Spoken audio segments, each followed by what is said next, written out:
Have you ever felt that chill at the back of your neck when the forest goes completely silent, like the trees themselves are holding their breath? What if, in that hush, something was watching you, waiting for the perfect moment to step out of the shadows? Welcome back to Nightmare and Fear.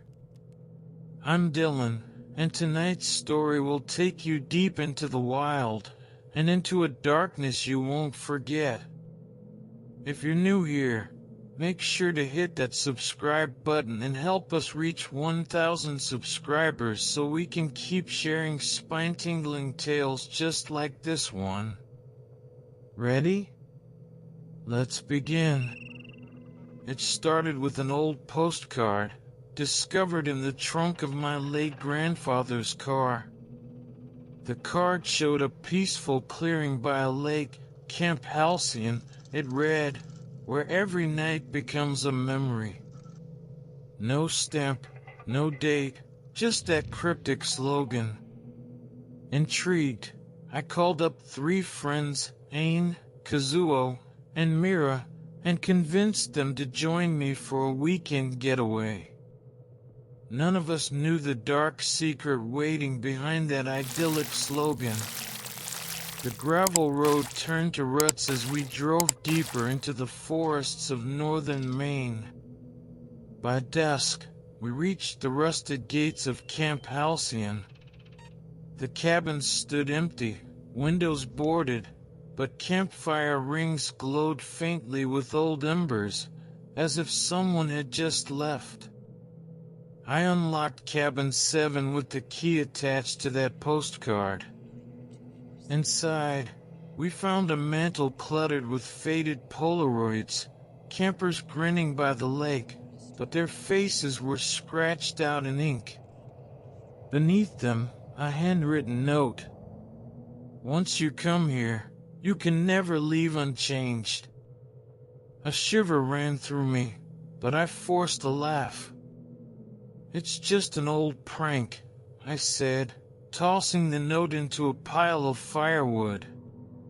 Under a sky so clear you could see every star, we built our fire and shared ghost stories. Myra's tale of the sorrowful piper was thrilling, until we heard a distant flute playing our melody back to us. It was soft, almost mournful, weaving through the pines. Kazuo stiffened. "That's our tune." He plucked out the opening notes on his harmonica. The forest answered in perfect harmony. We froze. The music stopped. Late that night, I wandered to the old boathouse at the water's edge. My reflection in the lake rippled strangely, as if something beneath was stirring. A silhouette drifted just out of sight, but when I stood perfectly still, it vanished. Heart hammering, I backed away and returned to the cabins. Did my friends notice? I decided to keep it to myself, for now. Morning brought panic. Ain was gone. Her bed was untouched, but outside, her footprints led to the woods, and stopped abruptly at the base of a giant oak. Scratched into its bark, "Help me." We split up to search. Mira found a trail of torn fabric. Kazuo heard distant singing. I followed the sound to a hidden glade where dozens of empty camp chairs were arranged in a perfect circle. In the center, a single photograph, another Polaroid, showed Ain, eyes wide in terror, standing behind that very circle. Before I could call the others, the flute returned, louder this time, drawing me forward. I stepped into the circle. The ground felt soft underfoot, like moss, but when I looked down, I was standing on human hair, long, tangled, matted. Suddenly, Dozens of pale faces emerged from the trees, their mouths moving in silent screams. Each face was frozen in horror. None blinked, none spoke. My breath caught in my throat. A voice whispered in my ear, "Join us." I spun around. Kazuo and Mira burst through the trees, eyes frantic. We ran, Kazuo's harmonica still clutched in his hand, Mira screaming for Ain. We regrouped at the boathouse.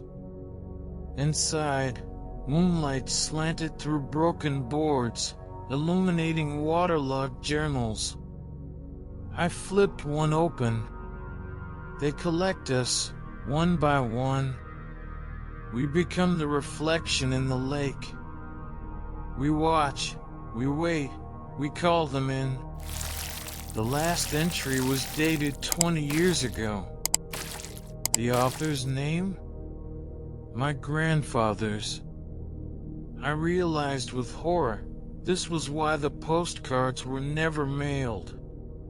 He'd been trying to warn future campers, but never escaped himself.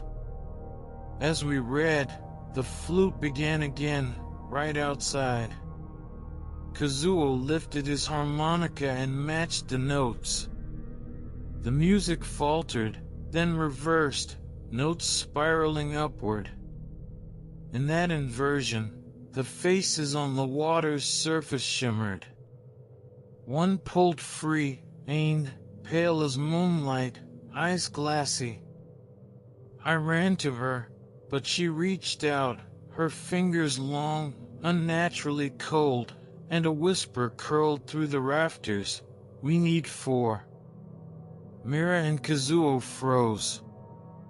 I realized the flute's tune demanded 4 players. If we refused, we'd all be the next reflections. Kazuo handed me his harmonica. I raised it to my lips. Together, we played, Kazuo, Mira tapping out the rhythm on the door frame, and I filling the melody. The notes tore through the silent night, battling the flute. When our song reached its crescendo, the lake behind us boiled with silver light. The pale faces screamed in unison and then, with a final flicker, dissolved into strands of mist. Ain collapsed into my arms, blinking awake. Dawn broke as we piled into our car, 4 souls intact. Behind us, the cabins crumbled into dust, the boathouse sank into the lake. Camp Halcyon ceased to exist, as if it had never been. On the drive home, Ain held the postcard. The camp's clearing was blank white. No slogan, no image. Just emptiness. I asked her, "Will you ever go back?" She shivered. What if it's waiting for someone else?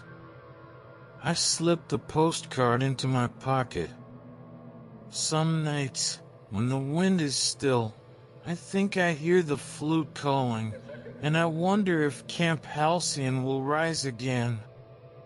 If you loved this tale, don't forget to subscribe and help us hit 1,000 subscribers so we can keep exploring the darkest corners of every campfire. Until next time, stay curious and stay alive. Have you ever wondered what it feels like to be utterly alone, with only the echo of your own heartbeat keeping you company? Tonight's tale will take you to a place where solitude becomes your greatest nightmare. Welcome back to Nightmare and Fear. I'm Dylan, and if you're new here, don't forget to hit that subscribe button. Help us reach 1,000 subscribers so we can keep bringing you fresh, terrifying stories every week. Now, settle in, turn off the lights, and let's dive into. When Soren invited me to Camp Galeshade, he promised nothing but crisp air, tranquil lakes, and stories around the fire. My friends, Layla, Mateo, and I were eager for a weekend digital detox under the towering pines of northern Vermont. What he didn't mention was the legend whispered among locals: on moonless nights, the forest itself speaks. The drive-in was uneventful until we saw an old cabin with a faded sign, Gale Shade Cartography, maps to everywhere. Its windows were cracked, door ajar. Inside, dozens of hand-drawn maps covered the walls, paths twisting impossibly, leading to places that didn't exist. In the corner lay a journal. What you seek is never where you look. Let the land guide your fear. We shrugged it off as artistic eccentricity. Soren pocketed the journal and led us deeper into camp. At dinner, we met camp counselor Petra, a tall woman whose voice was a low, melodic hum. She warned us, stay on the trails, and do not follow voices. We laughed it off, but as darkness fell, the pines grew alive with faint murmurs. I thought I heard my name, whispered from the shadows. Layla gripped my arm. Did you hear that? I nodded, voice tight. Let's stick together. The next morning, our trail markers, bright orange ribbons, had vanished. In their place, carved into the bark, a spiral glyph none of us recognized. Mateo's face turned pale. This wasn't here last night. We tried to find the main lodge, but the forest looped back on itself. The air grew thick, and every branch overhead seemed to shift when we weren't looking. That evening, we found a clearing where hundreds of pairs of boots lay empty, arranged in neat rows facing a fallen oak. No bodies, just boots. As the wind sighed through the branches, it sounded like a choir holding its breath. Petra's warning echoed in my mind. A distant crunch, someone was walking toward us, barefoot. Panicked, we fled to the old mapmaker's cabin and slammed the door. Inside, Soren rifled through the journal until he found a page stained with something dark. The woods collect those who stray. They add your steps to the choir. To free yourself, you must guide the forest back. I realized the maps weren't art, they were traps, luring campers off course to feed the forest's silent hunger. With no other choice, we followed one of the map's routes, its winding red line traced through the darkest heart of the woods. With each step, the whispering grew louder, names calling out, pleading. I'm sorry. I shouted into the blackness. Please, let us go. Suddenly, the earth trembled. The fallen oak split open, revealing a hidden hollow filled with boots, our boots. We stood at the root of the tree, powerless. From the journal's final entry, I read aloud. Your fear gives them voice. Offer them a song, and they will grant you passage. Layla, who brought her harmonium for campfire music, opened it and began a gentle melody. Mateo hummed the harmony, and I whispered the lyrics, words of farewell, of release. As our voices blended, the boots around us began to lift, drifting skyward like autumn leaves. The hollow sealed itself. The forest fell silent, finally, a void so complete it felt heavier than any whisper. At first light, we followed the broken trail back to Camp Galeshade's entrance. No sign of cabins or cabins, it was just forest. Counselor Petra was gone, leaving only the charred remains of a campfire ring. In her place, scratched into the stone, walk with care. We piled into Soren's car, hearts pounding. As we drove away, I glanced at the rearview mirror. For a fleeting second, I saw dozens of pale faces drifting between the trees, waiting. If you enjoyed this journey into the Whispering Pines, make sure to subscribe and help us hit 1,000 subscribers so we can keep unearthing new nightmares, one tale at a time. Until next time, keep your wits about you, and listen closely to the silence. Have you ever stared into a still lake at midnight and seen your own face ripple into something unrecognizable? What if the reflection wasn't yours, but something else's? Welcome back to Nightmare and Fear. I'm Dylan, and tonight I've got a brand new horror story set in a forgotten camp deep in the woods. If you're new here, hit that subscribe button and help us reach 1,000 subscribers so we can keep bringing you fresh, bone-chilling tales every week. Ready to step into the dark? Let's begin. It arrived in an unmarked leather envelope, sealed with black wax and stamped with a symbol I had never seen before, 2 intertwined dragonflies. Inside was a single card. Camp Emberfall awaits those brave enough to face the flames within. No address. No date. Just an X scrawled in charcoal at the bottom. My curiosity burned hotter than caution. 4 of us, my best friends Rowan, Talia, and Emmerich, decided to follow the clues, a riddle scribbled on the back. Find the ember that never dies, where fire sleeps beneath the skies. We drove to a remote ridge in the Pacific Northwest, the air crisp and smelling of pine. At the summit, under a sky bleeding into twilight, we found it, an iron brazier half buried in moss, still faintly warm. A hidden latch revealed a weathered map engraved on metal. The map pointed to a camp deep in the valley below. And so our weekend getaway became a journey into the unknown. The path wound down through dense undergrowth until we spotted the camp's entrance, a rusted archway with the name Emberfall carved in charred wood. The cabins were built around a series of steaming hot springs, emerald water bubbling from cracks in volcanic rock. Everything felt beautiful and alive, but strangely abandoned. Inside the main lodge, we discovered a massive fireplace that filled the room with heat, though no logs burned. Above it hung a mural depicting dragonflies dancing around a flame that never died. Beneath the mantel lay a journal, its pages blackened at the edges. The final entry read, "We danced with the flame. We joined the ember. Now we wait beyond the smoke." That evening, we stoked a real fire in the hearth and laughed at our own anxiety. Rowan roasted marshmallows, Talia strummed her guitar. Emmerich told stories of ghostly miners who haunted volcanic caverns. The hot air shimmered, and for a moment, the forest outside felt alive with movement. Then the laughter stopped. A faint tinkling, like dragonfly wings, drifted in from the darkness beyond the windows. Talia stopped playing. Emmerich froze mid-story. I peered into the blackness and saw hundreds of dragonfly shadows dancing across the trees, though I heard no flutter of wings.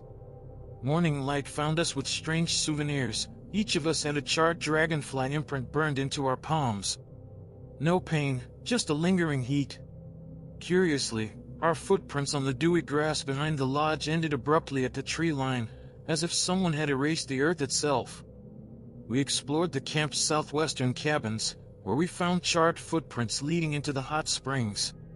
The steaming water glowed faintly red, and half-submerged we saw shapes, blurred outlines of bodies swirling beneath the surface, drifting with the current. We backed away in horror. That night, sleep eluded us. We huddled in the main lodge as the fireplace flickered without fuel, and from its depths came soft whispers in a language none of us recognized. The words teased at the edge of our comprehension. Join the ember, join the flame. Rowan, unable to resist, placed a hand on the hearth's edge. The fire leapt up, flames licking her fingers, but she felt no burn. Her eyes glazed over as she leaned closer, lips parting to speak. I yanked her away, slamming the iron grate shut, but her voice faded into a dull hum. We found, hidden behind a stack of old logs, a trapdoor leading underground. Inside was a narrow tunnel lit by veins of glowing magma. The air was thick with sulfur and the distant drip of water. At its end lay a massive cavern, its walls alive with writhing flame-licked roots. At the center stood a pedestal holding a single ember, pulsing like a heartbeat. Emmerich knelt beside it. "This must be the heart of Emberfall," he whispered.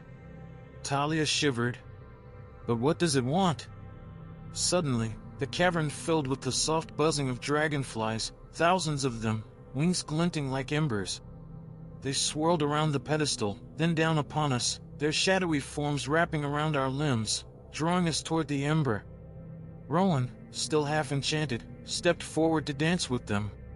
Talia screamed and fought the swarm, but the dragonfly's touch felt like pins of fire, and she froze mid-scream. I realized then, the dragonflies weren't insects, they were the souls of past campers, bound to protect the ember by drawing in new sacrifices. With a roar, the ember flared so bright I thought the world would burn. A voice echoed in my mind. "Offer a heart to feed the flame, or all shall burn." I glanced at my friends. Rowan's eyes flickered with otherworldly light. Talia's face was pale as ash. Emmerich trembled beside me. I had to choose. In a desperate gambit, I picked up the ember's pedestal. It was cool to the touch, and held it skyward. "I offer myself," I cried. The cavern stilled. The dragonflies paused mid-swirl. Then, as if satisfied, they ascended, drifting back through the tunnel. The ember's glow dimmed and levitated into my outstretched palm, then vanished, leaving a single dragonfly-shaped ember glowing in my chest. We emerged at dawn to find the camp changed. The hot springs had cooled to clear water. The cabins looked restored. Rowan and Talia sat by the lake's edge, staring into their reflections. Emmerich and I helped them to their feet. They were alive, but their eyes held a new sorrow. No sign of the cavern remained. The map burned away in my pocket as if it never existed. On the palm of my hand, the dragonfly-shaped ember had turned to ash. Back home, the ember's memory throbs beneath my ribs. At night, I feel the dragonflies tickle my skin, whispering half-heard warnings. We never speak of Emberfall again, yet every campfire I see reminds me of that heart of flame, and of the promise I made. Sometimes I wonder, did the ember choose me so I could leave? Or so it could stay alive in my soul? If you felt the heat of this story, don't forget to subscribe and help us hit 1,000 subscribers so we can fan the flames of new nightmares, one tale at a time. Until next time, guard your heart and watch the shadows dance. Have you ever woken to the sound of distant laughter, only to realize you're miles from anyone else? Tonight's tale will take you to Camp Stillwater, where the echoes of the past refuse to stay buried. Welcome back to Nightmare and Fear. I'm Dylan, and if you're new here, be sure to subscribe and help us reach 1,000 subscribers so we can keep delivering spine-chilling stories every week. Now, dim the lights, settle in, and prepare yourself. When I received the invitation to be a counselor at Camp Stillwater, I thought it was the perfect summer escape. Nestled on the edge of a Maricom lake in northern Minnesota, the camp promised canoeing, archery, and nights around a roaring bonfire. I arrived with 3 friends, Tessa, Ravi, and Monroe, eager to lead activities and leave our city lives behind. But on our first evening, as the sun dipped below the pines, we noticed something strange. Every cabin door bore a brass nameplate, but ours was blank. No Counselor Dylan. No Counselor Tessa. Just an empty plaque reflecting the last rays of sunlight. That night, we gathered by the dock, skipping stones across still water. Monroe, ever the skeptic, joked about ghost stories as we searched for firewood. When I strung rope lights between 2 logs, Tessa spotted ripples on the lake, though no rock had been thrown. A soft voice drifted across the water. "Play with us." Ravi laughed. "Nice echo." He cupped his hands and called out, "Hello? Who's there?" The only reply was another ripple. Yet in the gloom, I could have sworn I saw a pale hand reach up from the depths, disappearing before I blinked. The next morning, we found an old leather-bound diary wedged beneath our bunk beds. Its pages were brittle but legible. June 12, 1962. They called this place Stillwater Retreat. For the wounded. But something beneath the lake drew them in. I have heard their cries at night. I fear I am next. No author's name. No other entries. The date matched the camp's opening over 60 years ago. Each of us felt a chill. This was no discarded prop. That afternoon, Tessa led an archery lesson. As she demonstrated stance, Ravi shouted, "Tessa, you moved!" But when she looked back, no one was there. They checked the target's area. No fallen arrows, no footprints. Just a curious haze rolling in off the lake, thick enough to swallow entire cabins. Monroe ventured into the fog, calling our names. His voice echoed strangely, as though against a far-off canyon wall. Then he stopped. His silhouette hung suspended for a moment, then dissolved into the white nothingness. Panicked, we ran to the shore, only to find Monroe standing waist-deep in water, staring back. His eyes were wide, unblinking. That evening, at the bonfire, we confronted Monroe. His lips moved, but no sound emerged. We passed around the diary by flashlight. As each of us read the same warning scrawled on the last blank page. Do not look into the water after midnight. They will look back. A cold breeze snuffed our fire. In the trembling glow of our lanterns, we saw them, our reflections, standing on the water's surface, watching us with hollow eyes. Then the Real Monroe stepped forward from behind us, pointing at the lake. His voice echoed, "They want to swap." We refused, grabbed him, and dragged him behind the lodge.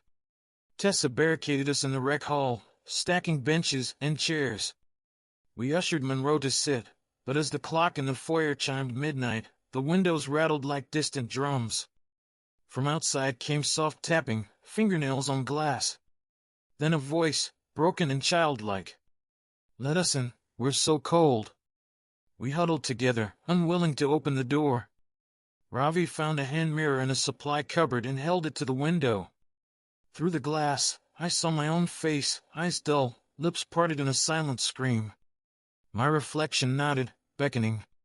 In that moment, Monroe rose and approached the door. We lunged to stop him, but his body felt wrong, rigid, like a puppet. He placed his hand on the doorknob. A choir of hollow whispers rose. One must stay, to join the drowned. I realized the camp's secret. Every summer, a counselor vanished, replaced by the restless spirits trapped beneath the lake. If no one volunteered, the spirits would choose. With trembling resolve, I grabbed Monroe's hand. "I'll go," I gasped. Tessa screamed, "No," but I shook free and sprinted to the dock. The fog had thickened until the water and air were indistinguishable. I peered over the edge. There was no moon, no stars, only a black mirror. A voice deeper than regret whispered, "Join us." I clenched my teeth, stepped onto the dock, and dove headfirst into the icy water. Cold shock stole my breath. I sank, weightless, through dark water that felt alive.